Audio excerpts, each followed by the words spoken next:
Hello दोस्तों, एक बार फिर स्वागत करता हूं आपका अपने यूट्यूब चैनल ईएस मैथमेटिक पाठशाला में। ठीक है। और आज आपके लिए टीजीटी यूपी टीजीटी 2016 जिसका पार्ट नंबर सेकंड है, जिसका फर्स्ट वीडियो लेक्चर अपलोड करे थे जिसमें 1 to 50 क्वेश्चंस कवर किए थे, और ये इसका सेकंड वीडियो लेक्चर है। ठीक है गाइज, तो बने रहिएगा मेरे साथ एंड तक। और जिस किसी ने अभी तक चैनल सब्सक्राइब नहीं किया वो प्लीज़ चैनल को सब्सक्राइब कर ले। और इसका इस पीडीएफ मतलब इस सॉल्यूशन का जो पीडीएफ अगर किसी को चाहिए तो वो मेरे टेलीग्राम ग्रुप को ज्वाइन कर सकता है। वहाँ पे इसका आपको ठीक है मिल जाएगा पीडीएफ, जिसका लिंक वीडियो के डिस्क्रिप्शन में आपको मिल जाएगा। ओके गाइस, तो बने रहिएगा एंड पहला क्वेश्चन देखिएगा। If y x is a solution of the differential equation d y over d x plus 4x equal to x cube, आपसे पूछा है वही 0 इक्वल टू 0 पे।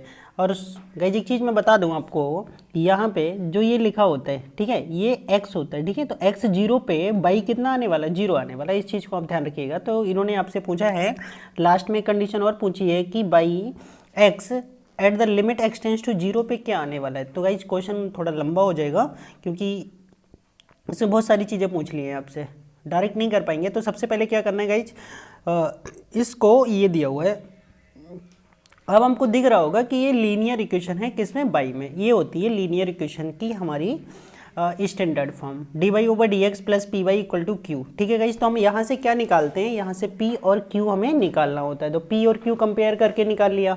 उसके बाद हम इसका इंटीग्रेटिंग फैक्टर निकालेंगे गाइज। तो इंटीग्रेटिंग फैक्टर का फॉर्मूला क्या होता है, इंटीग्रेशन ई, ठीक है, ई की power integration P D x. जो डी एक्स कौन सा होता है, जो नीचे सफिक्स लगा होता है इंडिपेंडेंट वेरिएबल, वो हमारा डी एक्स लिखा जाता है। पी की वैल्यू 4 थी, तो 4x का अगर हम इंटीग्रेशन करेंगे तो गाइज हमारा आ जाएगा 4x² अपॉन 2। तो 2 से 4 कटेगा तो 2 आ जाएगा। ठीक है गाइज, तो ये आ गया हमारा इसका इंटीग्रेशन। अब इसका सोल्यूशन क्या होता है, by into integrating factor, I F लिखा होगा, sorry, by into integrating factor, और इक्वल टू में होता है Q into integrating factor into D x और प्लस का सी।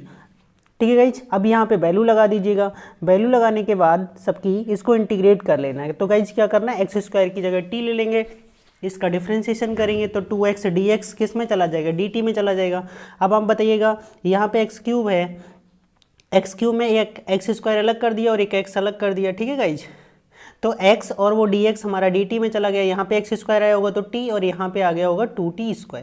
ठीक है, सॉरी गाइज x² की जगह t था तो यहाँ पे आ जाएगा 2t। अब इसका सिंपली हम इंटीग्रेशन कर लेंगे फर्स्ट और सेकंड से, प्लस का c चलता रहेगा।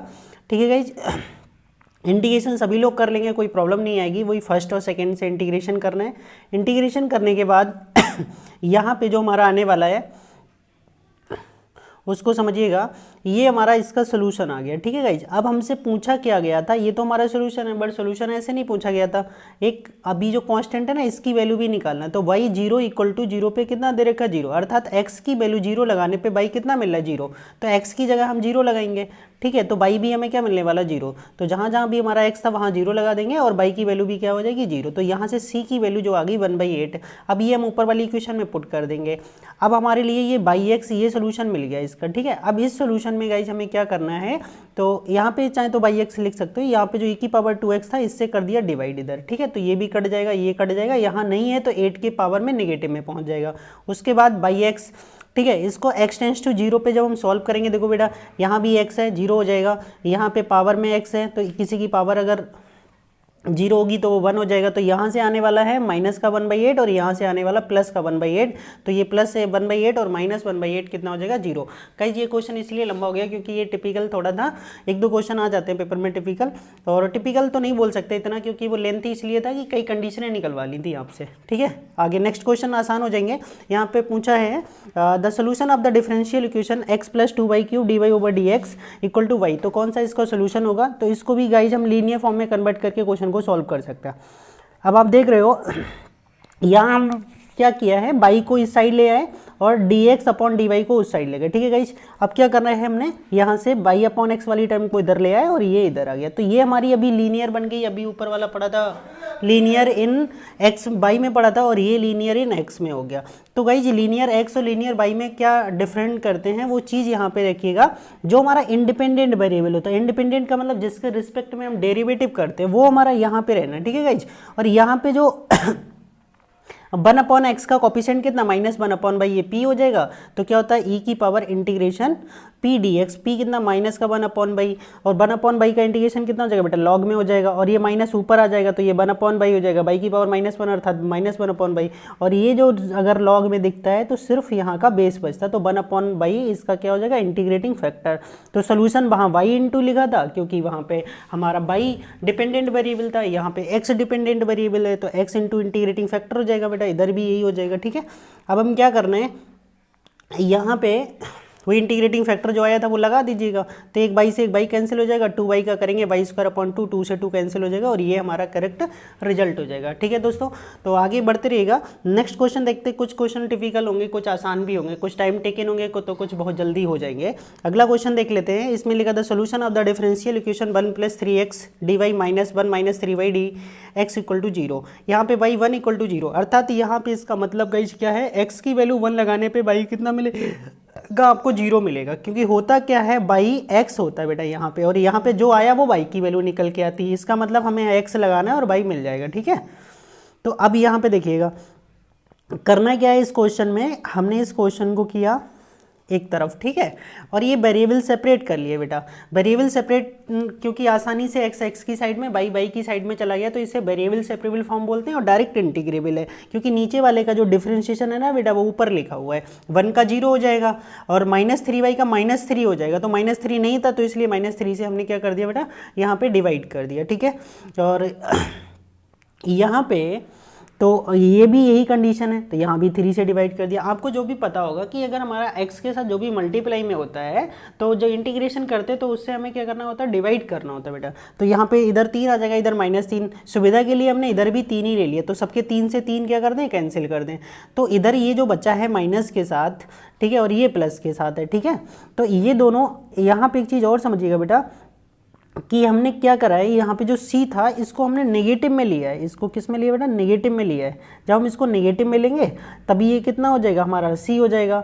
ठीक है, तभी इसको इस साइड ले आए तो ये प्लस हो जाएगा c, और इसको उस साइड ले गए ये प्लस हो गया, और log plus m plus n कितना होता है log mn होता है, इधर log से log हट जाएगा तो ये आ जाएगा। ठीक है, अब क्या करना है c की वैल्यू, अब हमारे लिए कंडीशन दे रखी थी बेटा बाई 1 इक्वल टू, मतलब x की वैल्यू 1 लगाने पे बाई 0 मिला, तो जहाँ x है वहाँ 1 लगा दीजिएगा, बाई की वैल्यू 0, तो यहाँ से c कितना मिल गया 4 मिल गया। अब c की वैल्यू 4 लगा के उसके बाद इसका क्रॉस मल्टीप्लाई कर लीजिएगा तो ये हो जाएगा। ठीक है, इस तरीके से गाइज इसको हम एक तो ऐसे किए हैं, एक ऑप्शन से भी कर सकते हैं, ऑप्शन से भी मैं बता देता हूँ, क्योंकि अगर इतने क्वेश्चन जो अगर हम लीनियर फॉर्म में बनाते रहते हैं, डिफरेंशियल वेरिएबल सेपरेबल फॉर्म बनाएंगे, होमोजीनियस बनाएंगे तो वो थोड़ा लेंथी हो जाता है। ठीक है, और देखो ऑप्शन से कैसे करेंगे, सपोज मैंने यहाँ पे एक ऑप्शन उठा लिया ये वाला, ठीक है बेटा, ये वाला एक ऑप्शन उठा लिया जिसमें x minus by minus 3x by equal to 1 लिखा था, इसका हमने x के रिस्पेक्ट में डिफरेंशिएशन कर लिया। ठीक है, अब x के रिस्पेक्ट में डिफरेंशिएशन करने से बेटा क्या किया, 1 माइनस 3y को इकट्ठा कर लिया, इन दोनों में dy/dx कॉमन है और यहाँ से किया तो ये आंसर आ गया 2 लाइनों में। ठीक है, तो हम ऑप्शन से भी चेक कर सकते हैं, वहाँ पे हमारा दिमाग जिस तरह से चल रहा है आंसर से हम जल्दी पकड़ पाते हैं ऑप्शन से, तो ऑप्शन से कर ले, और नहीं तो हमें जनरल मेथड पता ही होता है। ठीक है, और उसमें हम डायरेक्ट इसलिए नहीं लगा सकते थे, वैसे लगा भी सकते थे क्योंकि लिमिट लगाने के बाद आपसे आंसर पूछा था, तो इसलिए वो थोड़ा टिपिकल हो जाएगा। नेक्स्ट क्वेश्चन की बात कर लेते हैं 54, the angle between the intersection of the curves, ये दोनों कर्व हैं बेटा, इन दोनों के बीच में हमसे क्या पूछा गया है, एंगल पूछा गया है, तो उसको कैसे निकालेंगे। ठीक है, तो दोनों का स्लोप निकाल लीजिएगा, और दोनों के स्लोप को एक को m1 दूसरे को m2 और tan थीटा का फॉर्मूला लगा दीजिएगा बेटा। ठीक है, तो ये फॉर्मूला बहुत आसान रहेगा। देखो यहाँ से क्या किया बेटा, फर्स्ट का स्लोप ये निकाल लिया, सेकंड का स्लोप ये निकाल लिया। अब ये स्लोप तो निकाल लिया हमने, बट दिक्कत ये आ रही है कि ये स्लोप हम किस पॉइंट पे निकाल रहे हैं, तो वो पॉइंट ये दोनों कर्व कहाँ एक दूसरे को कट करेंगे, तो वो इंटरसेक्शन पॉइंट निकालना है। ठीक है, तो बाई इक्वल टू ये दे रखा था और यहाँ पे by equal to x square, तो बाई की जगह एक्स स्क्वायर लगाने से तो क्या होगा बेटा, एक्स स्क्वायर 2x स्क्वायर, तो x की वैल्यू कितनी मिल गई √2, अब x की वैल्यू √2 है तो बाई की वैल्यू यहाँ पे लगा देंगे, तो बाई की वैल्यू कितनी मिल जाएगी 2, तो हमें वो पॉइंट मिल गया ये। अब इस पॉइंट पे दोनों स्लोप निकाल लीजिएगा, m1 और m2, ये m1 है और ये m2 है। अब आप देख सकते हो एक m1 और m2 मिल गया, tan थीटा के फॉर्मूले में लगा दीजिएगा, आपको रिजल्ट मिल जाएगा। ठीक है गाइज, नेक्स्ट क्वेश्चन कर लेते हैं। कुछ क्वेश्चन आसान है तो मैं उनको थोड़ा जल्दी कर लूँगा। देखो ये क्वेश्चन लिखा था equation of 6x² minus 5xy minus 6y² plus का 14x प्लस का 5y प्लस 4 इक्वल टू 0। ये रिप्रेजेंट करेगा ये सर्किल, हाइपरबोला, इलिप्स और पेयर ऑफ स्ट्रेट लाइन। तो गाइस सिंपली सबसे पहले हम इसका स्टैंडर्ड इक्वेशन से कंपेयर करते हैं। किससे करते हैं बेटा? स्टैंडर्ड इक्वेशन ये होती है, इसको अच्छे से पढ़ लीजिएगा, कई बार क्वेश्चन पूछा जाता है इससे और बहुत ही ज़्यादा इंपॉर्टेंट। टीजीटी में तो लगभग 4 से 5 क्वेश्चन इस फार्मूले पे आ जाते हैं। देखना अभी 5 क्वेश्चन लगातार होंगे। तो a equal to a B c, a आप कंपेयर तो कर लेंगे क्योंकि आप टीजीटी की तैयारी कर रहे हो तो कंपेयर करना तो नहीं सिखाऊंगा मैं।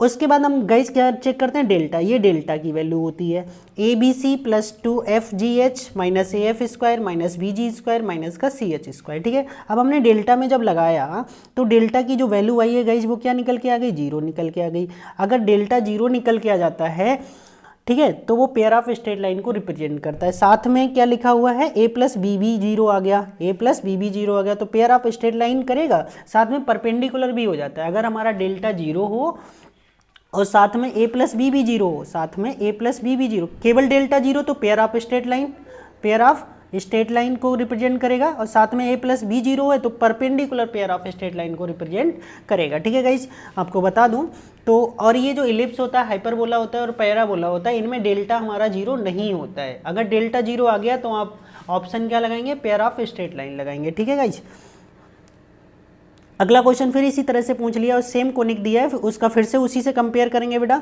तो ABCFGH, यहाँ पे डेल्टा देखो नॉट इक्वल टू 0 है, delta is not equal to 0, और साथ में हमने क्या निकाल लिया कि H² और A भी निकाल लिया। तो H² A भी जो हमारा आया है निकल के वो कैसा है? नेगेटिव आया है, अर्थात लेस देन 0। तो H² minus AB less than 0, अर्थात H² is less than AB। तो ये इलिप्स के लिए होता है बेटा। तो आप सबसे पहले क्या करिएगा? सबसे पहले तो यही निकालिएगा कि H² माइनस AB क्या निकल के आ रहा है। ठीक है गाइस, तो अगर ये हमारा, यहाँ से भी चेक कर सकते हो बट यहाँ से रिस्क यही रहता है, कभी कभी गलत होने के चांस भी हो जाते हैं। तो डेल्टा अगर हम निकाल लें तो ज़्यादा अच्छा है, बट अगर हमारे पास टाइम नहीं है, तो सिर्फ हमें यही चेक करना है। देखो क्या चेक करना है? H² अगर ग्रेटर देन AB आता है तो हम क्या बोलेंगे? Hyperbola. H² equal to AB आता है तो हो जाएगा पैराबोला, और H² लेस देन AB आ जाए बेटा तो बोलेंगे इलिप्स। बस ये 3 चेक कर लो सिंपली। H² AB निकाल लो, अगर H² बड़ा आ रहा है AB से तो हमारा सीधे लगा दो क्या? हाइपरबोला। ठीक है, और H² इक्वल टू AB के आ रहा है तो लगा दीजिएगा पैराबोला, और H² लेस देन AB के आ रहा है तो बेटा लगा दीजिएगा इलिप्स। ठीक है, अगर आपके पास टाइम कम है, बट अगर आपके पास टाइम है तो आप डेल्टा भी चेक करिएगा। ठीक है, नेक्स्ट क्वेश्चन कर लेते हैं बेटा। तो यहाँ पे लेस देन था इसलिए हमने इलिप्स लगा दिया। अगला क्वेश्चन फिर इसी का आ गया बेटा। देखो आप कितने क्वेश्चन आ रहे हैं इसके। The second degree of equation, फिर से सेकेंड डिग्री है इसका, फिर से कंपेयर करेंगे। कंपेयर करने के बाद देखो बेटा हमने क्या करा, यहाँ से ये लगा दिया इक्वेशन। अब इक्वेशन में क्या किया बेटा? देखो ये स्टैंडर्ड हमें सर्किल की इक्वेशन दिख रही थी, एक्स सर्किल की स्टैंडर्ड इक्वेशन क्या होती है बेटा? ये होती है।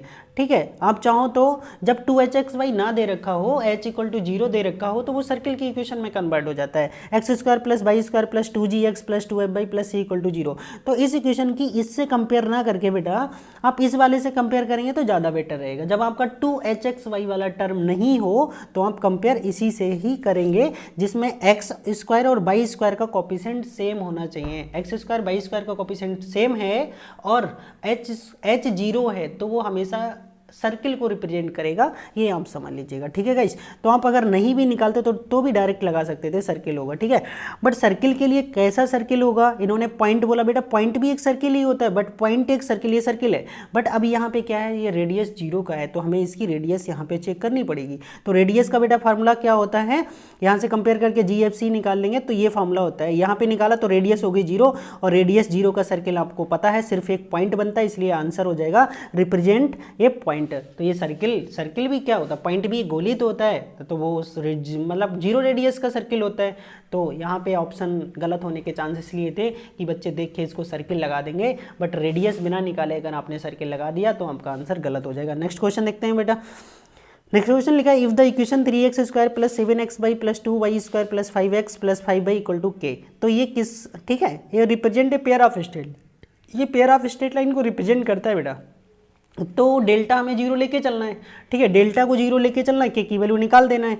तो सिंपली ठीक है। पेयर ऑफ स्ट्रेट लाइन के लिए क्या होता है बेटा, डेल्टा जीरो होता है, ये कंपेयर करने का होता है, ए एफ सी निकाल लीजिएगा, डेल्टा जीरो, यहाँ पे वैल्यू लगा दीजिएगा। कैलकुलेशन तो आप सभी लोग कर ही लेंगे, अब इसको मैं क्या सिखाऊंगा, ठीक है। आप आराम से वीडियो को रोक के कैलकुलेशन देखते जाइएगा, के की वैल्यू 2 आ जाएगी। नेक्स्ट क्वेश्चन हम बात करते हैं, if the foot of perpendicular drawn from this point, इस पॉइंट से परपेंडिकुलर डाला गया है ऑन ए प्लेन, ठीक है, इज ये, then the equation of plane. तो गाइज एक बार फिर समझ लीजिएगा, आपको ये बोला जा रहा है बेटा ये एक प्लेन है, इस प्लेन पे मान लिया ये प्लेन की इक्वेशन, ठीक है, तो यहाँ से इस पॉइंट से इस पे क्या डाला गया एक, ठीक है, ये a x plus b y plus c z equal to d होगा बेटा, यहाँ पे सी जेड प्लस का डी, इस तरह से प्लेन की इक्वेशन लिखेंगे। तो इस पॉइंट से हाँ, इस पॉइंट से क्या किया गया बेटा, इस प्लेन पे परपेंडिकुलर डाला गया और उस प्लेन के इस पॉइंट पे डाला गया। तो ये जो पॉइंट है ना बेटा, ये वाला जो पॉइंट है, ये पॉइंट हमारा कहाँ पे है, ये प्लेन पे है, तो ये उस प्लेन को सेटिस्फाई करेगा। बट यही चीज़ गलती होने के चांस है कि आपने जो 4 ऑप्शन दे रखे होंगे यार, इसको इससे आपने पास करा के जीरो चेक करने लगे तो गलत बात है। प्लेन पे ये पॉइंट नहीं है, प्लेन पे ये पॉइंट है, तो हमें 4 ऑप्शन को किससे पास कराना होगा, इस पॉइंट से पास कराना होगा, अर्थात ये वाला पॉइंट हमारा क्या होगा, प्लेन पे होगा, तो प्लेन को सेटिस्फाई करेगा। इसलिए ऑप्शन नंबर बेटा जो सी था, हमने वहाँ पे लगा के देखा, ये वाला पॉइंट एक्स की जगह 1 और वाई की जगह -2 और सी की जगह 1, तो ये सेटिस्फाई कर दिया और यही हमारी प्लेन की इक्वेशन हो जाएगी, ठीक है। और ये प्लेन की जो इक्वेशन लिखी बेटा, ये लाइन की लिख गई है मुझसे धोखे से, तो इसको प्लेन की इक्वेशन क्या होती है, ए x plus b y plus का सी जेड और प्लस का डी इक्वल टू में 0 करेंगे, ठीक है। अगला question, if A B is the diameter of a circle x square plus Y square plus 2gx plus 2x plus 4y minus 3 if the coordinate of A R 1,0 and the coordinate of B. तो guys बहुत ही आसान दे रखा है question, आप समझने की कोशिश करिएगा। अगर जो डायमीटर होता है, तो डायमीटर का जो मिडिल पॉइंट होता है बेटा, वही हमारा सेंटर होता है। आपको देखो डायमीटर, जैसे मैंने यहाँ पे एक मैं फिगर बनाता हूँ बेटा, ये मैंने क्या बना लिया, डायमीटर, ठीक है। तो ये हो गया हमारा सेंटर, ए और बी क्या है हमारा डायमीटर। अब आपको पता है ओ से ए तक भी रेडियस होगी और ओ से बी तक भी बेटा रेडियस होगी, तो अर्थात डायमीटर का जो मिडिल पॉइंट होता है वो हमारा क्या होता है, सेंटर। तो हमें पता है सेंटर के कोऑर्डिनेट बेटा, हम सेंटर कहाँ से निकाल लेंगे, सेंटर इस सर्किल से निकाल लेंगे, सेंटर इस सर्किल से निकाल लेंगे कंपेयर करके। तो ये हो गया हमारा सेंटर, ठीक है। एक पॉइंट के कोऑर्डिनेट हमें पता है, दूसरे के नहीं पता, उसको एक्स वाई लिख दिया। अब सिंपल मिड पॉइंट का फार्मूला लगा दो, मिड पॉइंट का फार्मूला जो भी एक्स वाई निकल के आएगा हमारा, अब ये एक्स जो होगा वो -1 हो जाएगा, तो x1 प्लस x2, इसके लिए हम x1 ए वाले कोऑर्डिनेट को x1/1 और बी वाले कोऑर्डिनेट को x2/2 ले लो, या कुछ भी समझ लीजिएगा, ठीक है। आप लगा सकते हो मिड पॉइंट के फार्मूले से जो x y निकल के आएगा वही हमारा क्या हो जाएगा, पॉइंट बी के कोऑर्डिनेट हो जाएंगे। नेक्स्ट क्वेश्चन बेटा देख लेते हैं, if the angle between the straight line represent by the equation, ठीक है। क्या होगा, मतलब ये हमसे पूछ रहा है रिप्रेजेंट बाय द, ये स्ट्रेट लाइन की इक्वेशन है, मिक्स है, ठीक है। पेयर ऑफ स्ट्रेट लाइन दे रखा है, तो इन्होंने पूछा है वो दोनों पेयर ऑफ स्ट्रेट लाइन के बीच का एंगल क्या होगा। तो गाइस देख लेते हैं क्या होगा।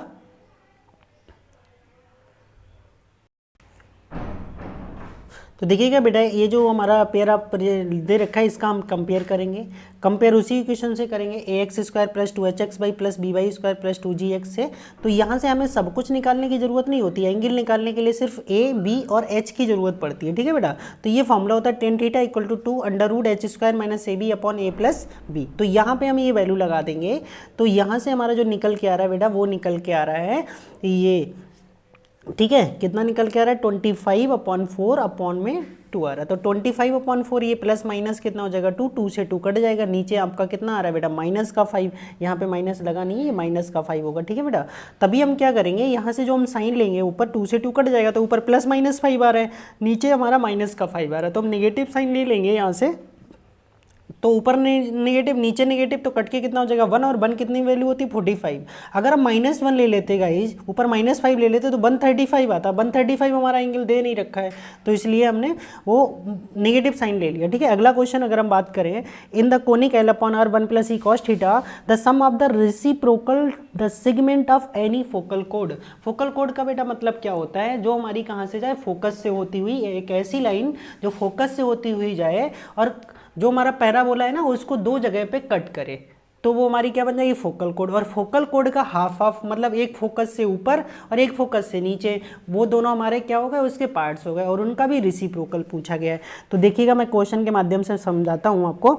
तो ये पी और पी डैश हमारा एक फोकल कोड हो गया, फोकल कोड के सेगमेंट एक पी एस हो गया और दूसरा पी डैश एस हो गया। अब बेटा इनका भी रेसिप्रोकल पूछा, इसका मतलब 1/PS और 1/P डैश एस का सम पूछा गया, और वो कैसा होना चाहिए वो बताना है। तो गाइज ये जो हमारी इक्वेशन होती है, अगर हम इसके बात करें, एंगल ये है और यहाँ से यहाँ तक आ रहे हैं, तो हम इसको यहाँ से यहाँ तक चाहें तो लेंथ से कर दें, या यहाँ से यहाँ तक हम नाम से लिख दें SP है, तो SP का हमारा अल्फ़ा। और नीचे की बात करेंगे बेटा, तो यहाँ से यहाँ तक का जो हमारा एंगल था ये हमारा अल्फ़ा था, ठीक है। तो पूरा अगर यहाँ से यहाँ तक एंगल आएंगे तो पाई प्लस अल्फ़ा हो जाएगा, ऐड हो जाएगा, तो एंगल हमारा पाई प्लस अल्फ़ा हो जाएगा, और ये जो लेंथ होगी वो SP डैश हो जाएगी। और ये इसकी स्टैंडर्ड इक्वेशन होती है बेटा L/R 1 + E cos थीटा। दोनों पॉइंटों से पास करा देंगे, एक बार P से एक बार P डैश से। तो बेटा P से पास कराएंगे तो ये जो SP होता है वो हमें कहाँ लगाना होता है, R की जगह, और एंगल की जगह कितना लगाना है, अल्फ़ा लगाना। तो ये फर्स्ट इक्वेशन हो जाएगी, ठीक है। अब सेकंड से पास कराएं इसको SP डैश, तो R की जगह SP डैश लगा देंगे, और पाई प्लस और cos 180 + theta minus cos theta होता है बेटा, तो ये अपॉन में। अब दोनों को ऐड कर दो, तो पहला आया था 1 + E cos theta upon L, दूसरा आया था +1 - E cos theta upon L। दोनों के डिनोमिनेटर सेम है बेटा, तो सिंपली ऐड हो जाएगा, तो ये इससे कट कर देंगे, 1 और 1 कितना आ जाएगा 2, तो ये 2/L इसका क्या हो जाएगा, correct answer. Very very most important question है बेटा, ये ध्यान रखिएगा। अगला 63, the coordinate of the mid point of the sides of a triangle. Triangle की साइड्स के मिड पॉइंट के कोऑर्डिनेट बेटा दे रखे हैं, और आपसे क्या पूछा गया है, then the coordinate of its, ठीक है। तो उसके बेटा कोऑर्डिनेट्स पूछे गए हैं। यहाँ पे बेटा मुझे लग रहा है थोड़ा सा मिस्टेक हो गया, उसके सेंट्रॉइड के कोऑर्डिनेट्स पूछे गए होंगे इसमें, ठीक है। तो यहाँ पे मैं लिख देता हूँ बेटा थोड़ा। तो हमें क्या चाहिए है, जो हमारा मिड पॉइंट से कोऑर्डिनेट बनेगा, ठीक है, तो उसके हमें क्या चाहिए, सेंट्रॉइड चाहिए। उसका सेंट्रॉइड क्या होगा, ये निकालना है, ठीक है। तो अब उसका सेंट्रॉइड क्या होगा, यहाँ से हम पता कर लेंगे बेटा। देखो अब ये तीनों साइडों के मिड पॉइंट के कोऑर्डिनेट हमें पता थे, ठीक है। अब तीनों साइडों के मिड पॉइंट के कोऑर्डिनेट यहाँ से क्या बन गया, एक ट्रेंगल बन गया। अब इस ट्रेंगल का सेंट्रॉइड क्या होता है, फार्मूला x1 + x2 तीनों बाई टी6 के एक्स सीसा को ऐड करके 3 से डिवाइड कर दो, तीनों बाई टी6 के, ठीक है।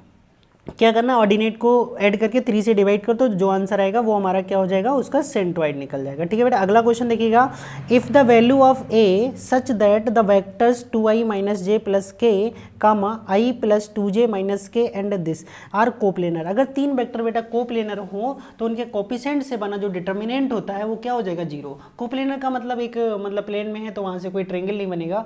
अब जब ट्रेंगल नहीं बनेगा तो उसका एरिया, या इस तरह से हम बोल सकते हैं डिटर्मिनेंट से हम उसको 0 कर देते, तो उसका डिटर्मिनेंट अगर हम 0 कर दें तो वहाँ से हमें एक ही वैल्यू मिल जाएगी, सिंपल, ठीक है बेटा। तो यहाँ से आप डिटर्मिनेंट को सॉल्व कर लेंगे, कोई प्रॉब्लम नहीं आएगी, क्योंकि ये बहुत आसान होता है, सभी लोग कर लेंगे। मेरा काम है यहाँ पे आपको कॉन्सेप्ट बताना, कॉन्सेप्ट समझ आ जाए, कैलकुलेशन खुद से करो। जिसको कैलकुलेशन में दिक्कत है वो मेरे को पर्सनली मैसेज कर सकता है। अगला 65 क्वेश्चन की अगर बेटा मैं बात करूँ, ये particle is projected in vertically upward. एक पार्टिकल है जो वर्टिकली अपवर्ड डायरेक्शन में फेंका गया है।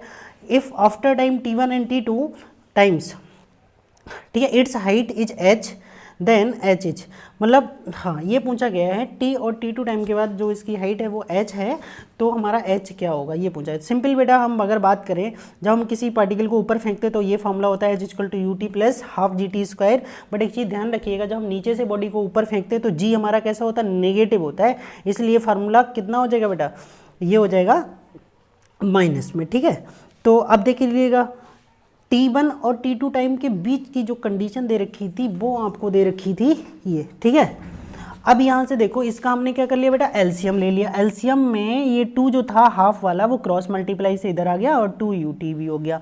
तो यहाँ से हमने क्या निकाला, gt² माइनस का 2ut प्लस का 2h, ठीक है बेटा। तो ये हमने टी में क्वाड्रेटिक बना लिया। अब टी में क्वाड्रेटिक है तो इसके 2 रूट्स भी ले लिए हमने, t1 और t2। अब t1 और t2 इसके रूट्स ले लिए तो हमने इसका प्रोडक्ट बना लिया। प्रोडक्ट ऑफ रूट्स क्या होता है, constant term upon coefficient of x²। तो कॉन्स्टेंट टर्म बेटा कितना है, 2h है हमारा, और कॉपिसेंट ऑफ t² हमारा कितना, g, तो 2h अपॉन कितना हो जाएगा, g हो जाएगा। अब यहाँ से निकालना बेटा, हमें क्या निकालना है, g निकालना है। तो g = क्या हो जाएगा, ये g t1 t2 और 2h और h निकालना तो 1/2 g t1 t2 हो जाएगा। नेक्स्ट क्वेश्चन की अगर हम बात करें, इफ़ इन एनी प्रोजेक्टाइल, ठीक है, maximum height is equal to the horizontal range, उसकी जो मैक्सिमम हाइट है वो उसकी हॉरिजेंटल रेंज के इक्वल है, then the angle of projection कितना होगा। तो सिंपल सा पूछ लिया बेटा, ये हमारा क्या होता है, मैक्सिमम हाइट का फॉर्मूला होता है और ये हमारी रेंज का फॉर्मूला होता है। हाइट का फॉर्मूला क्या होता है, h equal to u square sine square alpha upon 2g, और r क्या होता है, u square sine 2 alpha upon g होता है, ठीक है बेटा, इसका ध्यान रखिएगा। और यहाँ पे जो हमारा h है वो किसके इक्वल है, r के इक्वल है, तो दोनों को इक्वल कर देना है सिंपली। यहाँ से यू स्क्वायर से यू स्क्वायर कैंसिल, एक g से एक g कैंसिल, इधर साइन है, इधर साइन 2 अल्फा का फॉर्मूला ओपन कर देना है, एक साइन से एक साइन कैंसिल हो जाएगा, और 2 से क्रॉस मल्टीप्लाई से 4 हो जाएगा, साइन अपॉन कॉस 10 बन जाएगा बेटा, और 10 तो हमें अल्फा निकालना है, तो 10 इनवर्स कितना हो जाएगा, 4 हो जाएगा। नेक्स्ट क्वेश्चन अगर हम बात कर ले बेटा 67, इसमें आपसे पूछा गया है, ये क्वेश्चन बेटा मैं पिछली वीडियो में करा चुका हूँ, इसलिए इस वीडियो में नहीं करा रहा हूँ, ये क्वेश्चन 2 बार लिख गया है, इसीलिए क्या है ना, पूरे लेक्चर्स में क्वेश्चंस की संख्या 125 की जगह 131 हो गई है, 1-2 क्वेश्चन 2 बार लिख चुके हैं, ठीक है बेटा। तो इसमें करना क्या है, ये सिमेट्रिक दे रखा है, तो मैं थोड़ा सा बता देता हूँ। जब सिमेट्रिक होता है कोई मैट्रिक्स, तो एक कोई मैट्रिक्स और उसका ट्रांसपोज क्या होता है, इक्वल होता है। अब दोनों को, एक मैट्रिक्स और उसका ट्रांसपोज को बेटा हम इक्वल कर देंगे। जब मैट्रिक्स और उसके ट्रांसपोज को जब हम इक्वल करेंगे, तो ये वाला x इस वाले x के इक्वल कर लो, ठीक है, और ये वाला y इस y के इक्वल कर लो। तो यहाँ से देखो ये इसके इक्वल हो जाएगा, तो यहाँ से x की वैल्यू कितनी आ गई बेटा, -1 आ गई, और ये 5 माइनस बाई और बाई प्लस 1 हम इसके इक्वल कर लेंगे, तो यहाँ से जो बाई की वैल्यू आ जाएगी वो कितनी आ जाएगी, 2 आ जाएगी। और आपसे पूछा गया है ये 3x प्लस बाई पूछा गया किसके इक्वल होगा, तो यहाँ पे x बाई की वैल्यू उठा के लगा दीजिएगा, तो -1 आपका आंसर हो जाएगा। नेक्स्ट क्वेश्चन 68 की बात करें, if omega is a complex cube root of unity then 1 plus omega square, और ये ओमेगा की पावर 100 पूछ लिया, ठीक है बेटा। तो बहुत ही आसान क्वेश्चन दिया हुआ है, कोई दिक्कत नहीं होगी। तो आपसे ये देखो 1 प्लस ओमेगा स्क्वायर एक जीपी सीरीज बन रही है, तो जीपी सीरीज के n टर्म्स के सम का फॉर्मूला हमें यहाँ पे लगाना है। तो बेटा क्या होता है, ये होता है Sn equal to a1 minus r की पावर n अपॉन, ठीक है, 1 माइनस आर। तो आर बेटा यहाँ से क्या हो जाएगा, ओमेगा, क्योंकि 1 से ओमेगा को डिवाइड करोगे, ओमेगा स्क्वायर को ओमेगा से डिवाइड करेंगे तो क्या आएगा, ओमेगा। तो Sn सिंपली फॉर्मूला लगा दो, तो वो कितने का चाहिए, 100 का, तो a हो जाएगा 1 माइनस आर कितना, ओमेगा की पावर कितना होता है बेटा n कितना है 100, तो पावर में कितना आ जाएगा, 100 आ जाएगा, 1 माइनस ओमेगा, ठीक है। 100 को हम क्या कर सकते हैं बेटा, 3 की पावर 33 लिख सकते हैं, और 3 की पावर अगर हम 33 लिखेंगे तो बताओ यहाँ से क्या हो जाएगा। सॉरी बेटा, यहाँ पे जो हम अगर बात करें तो 100 नहीं है, 101 टर्म है। यहाँ से देखिएगा बेटा, 100 तो ओमेगा के ऊपर ही लगी हुई हैं, और ओमेगा 0 से स्टार्ट हुआ, तो बेटा कितना हो जाएगा, 101 हो जाएगा। कितना हो जाएगा, 101। तो n कितने हैं, 101 हैं, ठीक है। तो ओमेगा की पावर 101, जब ओमेगा का क्यूब कितना होता है बेटा 1, और इसकी पावर कितना कर लिया 33, तो ये भी कितना हो जाएगा 1, तो ये कितना होगा 99, तो कितना बचा होगा, ओमेगा स्क्वायर बचा होगा, ठीक है। तो ये बन जाएगा 3, जितने 3 की पावर कुछ भी है तो वो क्या बनने वाला 1, तो वो ऊपर आ रहा है 1 माइनस ओमेगा स्क्वायर, नीचे आ रहा है हमारा 1 माइनस ओमेगा। तो 1 माइनस ओमेगा स्क्वायर को एक बार प्लस और एक बार माइनस, 1 प्लस ओमेगा, और सेकेंड ब्रैकेट में लिखेंगे 1 माइनस ओमेगा, 1 माइनस ओमेगा से 1 माइनस ओमेगा कट जाएगा, आपका आंसर आ जाएगा 1 प्लस ओमेगा। नेक्स्ट क्वेश्चन देखिएगा, ये गाइज सेंटर ऑफ ग्रेविटी का दे रखा है, CG आपसे पूछा गया है, और ये सेमी सर्कुलर डिस्क दे रखा है जिसकी रेडियस क्या है a, और इसका क्वेश्चन जो फिगर है वो दे रखा था, इसलिए हम अपनी मर्जी से नहीं बना सकते। अब आप ये बताओ, ये जो फिगर दिख रहा है इसका सेंटर ऑफ ग्रेविटी मतलब एक ऐसा पॉइंट होता है जहाँ पे उस बॉडी का पूरा मास जो है वो सेंटर्ड माना जा सके, अर्थात पूरी बॉडी का मास वहाँ पे क्या है, स्थिर रखा हुआ है, ठीक है। तो ये हमारा दे रखा है, तो इसका आप बताओ, ये जो CG है बेटा ये x एक्सिस पे लाइज कर रही है, जब x एक्सिस पे CG लाइज करेगी तो बाई की वैल्यू क्या हो जाएगी, 0 हो जाएगी, इसलिए ऑप्शन नंबर 4 तो हमारा करेक्ट, वैसे ही गलत हो गया। अब CG का फॉर्मूला क्या होता है बेटा, ये होता है by dm upon integration by dm upon integration dm, और यहाँ पे बेटा फिर dm क्या होता है, हम अगर बात करें तो x इक्वल टू क्या होता है हमारा, बाई इक्वल टू हो जाता है हमारा आर साइन थीटा, और एक्स इक्वल टू आर का थीटा, आर एक्स की ज़रूरत नहीं है, और डीएम हमारा हो जाता है rho r d r into d theta, ठीक है बेटा। तो हमारा बाई की जगह आर साइन थीटा लगाएंगे, और डीएम की जगह हम रो आर, ठीक है, D r into d theta लगा देंगे, ऊपर नीचे लगाएंगे। बेटा एक चीज़ ध्यान रखना, ऊपर नीचे हम केवल ऊपर नीचे कॉन्स्टेंट से कॉन्स्टेंट तो कैंसिल कर सकते हैं, बट हम कोई वेरिएबल नहीं काट सकते ऊपर और नीचे, क्योंकि वो इंटीग्रेशन के बाहर नहीं ला सकते हैं हम। तो कॉन्स्टेंट रो से रो तो कट कर दिया है ऊपर नीचे, बट बेटा कोई वेरिएबल हम नहीं काट सकते। यहाँ पे दो चीज़ें लिखी हैं हमने, एक तो लिमिट लगाई है 0 से पाई क्योंकि सेमी सर्किल बन रहा है, दूसरा उसकी रेडियस का बना लिया 0 से पाई तक बना हुआ है, ठीक है बेटा। तो दो चीज़ें, तो हमारी आर की बात करा तो वो 0 से कितना हो गया ए तक, और जो थीटा की बात करेंगे वो हो जाएगा 0 से पाई तक, ठीक है। तो ये दो लिमिटें लगाना है ऊपर नीचे और इसका क्रम से इंटीग्रेशन कर लेना है, ठीक है। तो ऊपर हमारा क्या बन रहा है, आर साइन स्क्वायर थीटा, ठीक है, sorry r sine theta into r d theta. तो हमारा बेटा यहाँ पे अगर हम बात करें, पहले अगर हम थीटा के रिस्पेक्ट में करेंगे तो सिर्फ साइन थीटा वेरिएबल है, तो साइन थीटा का माइनस कॉस थीटा हो जाएगा, और नीचे अगर हम 1 का करेंगे तो थीटा हो जाएगा अगली बार में। अब ये हम जब थीटा की लिमिट लगा देंगे तो ये पूरा हमारा कांस्टेंट पाई यहाँ पे ये निकल के आ गया आर में। अब आर के रिस्पेक्ट में दोबारा कर लेंगे तो ये इसका आंसर आ जाएगा 4a/3 पाई। तो इसका अगर, और ये एक्स एक्सिस पे लाइज कर रहा तो बाई कोऑर्डिनेट 0 होगा, सी जी हमारा x bar comma by bar 4a/3 0 हो जाएगा। नेक्स्ट क्वेश्चन अगर हम 70 की बात करें, when A train travels with the speed 3/5, मतलब एक ट्रेन जो है वो अपनी रियल स्पीड से नहीं चल रही, 3/5 का मतलब ऊपर न्यूमरेटर कम है डिनोमिनेटर ज़्यादा, अर्थात अपनी ओरिजिनल स्पीड से स्लो चल रही है। Of its normal speed it reaches its destination 4 hours late, मतलब जहाँ तक उसे पहुँचना था, मैं हिंदी में क्वेश्चन बताता हूँ, कोई ट्रेन है वो अपनी रियल स्पीड की 3/5 स्पीड से चल रही है और अपने डेस्टिनेशन में पहुँचने तक वो 4 मिनट लेट हो गई। What is the time taken by the train in travelling this distance with its normal speed, अगर वो ट्रेन अपनी नॉर्मल स्पीड से चलती तो उसे वहाँ तक जाने में कितना समय लगता। तो गाइस बहुत ही आसान तरीके से इस क्वेश्चन को समझाने वाला हूँ। देखो मान लिया कि उस ट्रेन की नॉर्मल स्पीड क्या है, b है, और उसे डिस्टेंस कितना चलना था, x चलना था।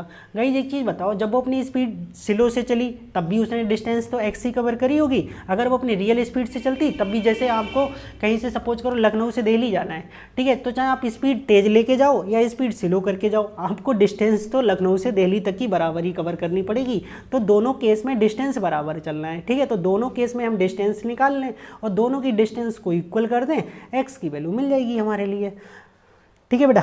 तो सिंपली फार्मूला होता है case first, speed equal to distance upon time, speed हमारी b है, डिस्टेंस x है, टाइम t लिया। सेकंड केस में हमारी जो स्पीड थी वो ओरिजिनल स्पीड की 3/5 थी और b डिस्टेंस x ही है बेटा, और टाइम हमारा यहाँ पे कितना लिया t+4, और दोनों से क्या करो, फर्स्ट वाली इक्वेशन से और सेकंड वाली इक्वेशन से दोनों से हम डिस्टेंस को इक्वल कर दें। क्या कर दें बेटा, दोनों से डिस्टेंस को इक्वल कर दें, ठीक है। तो आसानी से क्वेश्चन निकाल देंगे। देखो फ्रॉम 1 और 2, या ऐसा भी कर सकते हो, b की वैल्यू हमने फर्स्ट इक्वेशन से निकाल ली है, कितना है b/x, तो b की जगह हम कितना लगा दें, x/t लगा दें, x से x कट जाएगा बेटा, यहाँ से टाइम मिल जाएगा, टाइम इक्वल टू 6 आवर आ जाएगा। बहुत ही आसान क्वेश्चन। 71 की बात कर लें, ये 75 मीटर लॉन्ग, ठीक है, 71 क्वेश्चन मिलेगा, ये 75 meter long train it moving at 20 km/h it will cross a man, ठीक है, standing on the platform in the time, ठीक है। एक ट्रेन जो है वो 75 मीटर लंबी है और वो 20 km/h की स्पीड से चल रही है, तो वो स्टेशन पे खड़े किसी आदमी को कितनी देर में पार कर लेगी।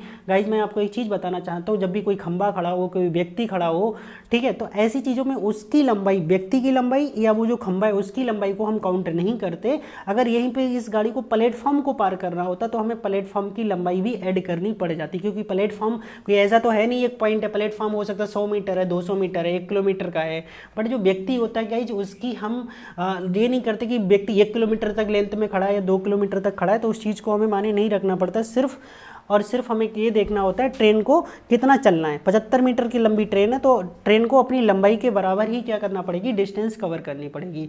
तो speed equal to simple formula होता है डिस्टेंस अपॉन टाइम। तो यहाँ पे बस गाइज दिक्कत क्या है, हमारी जो स्पीड है वो 20 km/h में है और जो हमें से पूछा गया है वो सेकंड में पूछा गया है, तो हमें इसे km/h को मीटर/सेकंड में कन्वर्ट करना होगा, और km/h को मीटर/सेकंड में कन्वर्ट करने के लिए भाई 15/18 से मल्टीप्लाई करना होता है। तो 15/18 से मल्टीप्लाई कर दिया तो 50/9 मीटर/सेकंड आ गया। अब time equal to distance upon speed होता है। अब डिस्टेंस 75 है और स्पीड हमारी 50/9 थी, नीचे का 9 ऊपर पहुंच गया, 25 से काट दिया, 25 दूनी 50, 25 तियाँ 75, और ये हो गया बेटा 27/2, 27/2 13.5 सेकेंड लगेंगे उसको। अगला क्वेश्चन क्या लिखा, 3 dice are thrown randomly then the probability, ठीक है, कमिंग 3 इन एटलीस्ट 1 डाई, मतलब यहाँ पे क्या बोला गया बेटा 3 डाइस को एक साथ उछाला गया और कम से कम एक डाइस पे 3 आने की प्रोबेबिलिटी क्या होगी, हो सकता है तीनों पे आ जाए। तो यहाँ पे बेटा होता क्या है, आप समझ लीजिएगा, हम ये प्रोबेबिलिटी निकालेंगे कि वैसे आने की एक पहले पे आ गया, सपोज दूसरे पे नहीं आया, तीसरे पे आ गया, तो ऐसे तो बहुत सारे ऑप्शन बनेंगे। तो हम यहाँ पे प्रोबेबिलिटी 3 आने की नहीं निकाल सकते, हम वो प्रोबेबिलिटी निकालें जिसमें तीनों में ही 3 नहीं आया, ना पहले पे 3 आया, ना दूसरे पे 3 आया, ना तीसरे पे। तो 3 आने की प्रोबेबिलिटी मेरे भाई कितना होगा, 1/6 होगी। किसी भी नंबर की डाइस में आने की प्रोबेबिलिटी कितनी होती है, 1/6, क्योंकि 3 एक बार आ सकता है, बाकी 6 में से कोई सा भी नंबर आ सकता है। तो 3 आने की प्रोबेबिलिटी कितनी हो जाएगी, 1/6, और 3 ना आने की प्रोबेबिलिटी कितनी हो जाएगी, तो उसको 1 से माइनस कर ले, 1 - 1/6, तो 3 ना आने की प्रोबेबिलिटी हो जाएगी 5/6। पहले पे भी 3 नहीं आया, 5/6, दूसरे पे भी 3 नहीं आया, 5/6, और तीसरे पे भी 3 नहीं आया, 5/6। यहाँ पे हमारे पास चांस नहीं है, इसलिए मल्टीप्लाई करनी पड़ी। अगर हमारे पास चांस होता तो हमें प्लस लगाना पड़ता, तो इसलिए 125/216 इसका करेक्ट आंसर हो जाएगा। और ये सॉरी करेक्ट अभी नहीं होगा, ये 3 ना आने की प्रोबेबिलिटी, बट हमसे पूछा 3 आने की, तो 1 से इसको माइनस कर लो बेटा, 1 - 1 25/216, और ये करेंगे तो 91/216 आ जाएगा, यही इसका करेक्ट आंसर है। If the algebraic sum of the अगला क्वेश्चन, deviations of the 10 observations measured from 15 is 7, then mean is पूछा गया। तो बेटा इसका मीन पूछा गया, तो सबसे पहले हम क्या करते हैं, ले डेविएशन x1 से लेके x10 तक मान लिया। तो हमें क्या करना है, इसको हर वैल्यू से 15 को माइनस करना होगा। तो हर वैल्यू को 15 से माइनस करेंगे, और यही हमें कितना दे रखा है, 7 दे रखा है। तो हमने इसको इक्वल टू में क्या कर लिया बेटा, 7 कर लिया। अब यहाँ से देखो x1 से लेके x10 तक 15 10 नंबरों से माइनस हो रहा है, तो वो कितना 15 10 बार जोड़ोगे तो 150 हो जाएगा, माइनस का 150, दूसरी साइड में ले आओगे तो 157। अब बेटा 10 नंबरों का योग कितना आ गया, 157। और सम क्या होता है बेटा, मीन क्या होता है, ऊपर टोटल नंबरों का सम और नीचे टोटल नंबरों की संख्या, कितने नंबर है, तो sum of total numbers upon total number. तो टोटल नंबर्स का सम 157, टोटल नंबर कितने हैं 10, तो 157 को 10 से डिवाइड कर लेंगे, 15.7 इसका करेक्ट आंसर हो जाएगा। नेक्स्ट क्वेश्चन की अगर हम बात करें, the equation 2x - ky + 7 = 0 and 6x - 12y + 25 = 0, ये दो इक्वेशंस हैं, इनका नो सोल्यूशन की बात की है बेटा। जब दोनों लाइनें पैरेलल होती है ना, तो वहाँ पे कोई भी सोल्यूशन नहीं होता है। अब जब दो लाइनें पैरेलल होती हैं तो उसके लिए कंडीशन क्या होती है, a/a1 = b/b1 और नॉट इक्वल टू c1/c2। बेटा a1 और होता क्या है, जैसे हम इक्वेशन को लिखते ये हैं a1x v1y और प्लस का c1।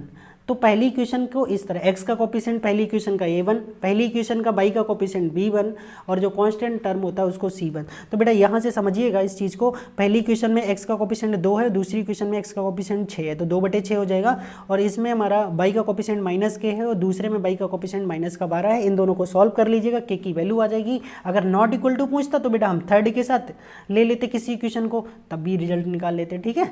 तो यहाँ पे k = ये आ गया। अगला 75 में क्या पूछा है, इफ a + b + c = 5 है और ab + bc + ca = 10 दे रखा है, तो a³ + b³ + c³ - 3abc किसके इक्वल होगा, ये पूछा गया। बेटा बहुत ही आसान तरीके से हम इसको करते हैं, पता कैसे करना है। अब ये होता है इसका फॉर्मूला a³ b³ और c³ का -3abc का, ये इसका फार्मूला होता है।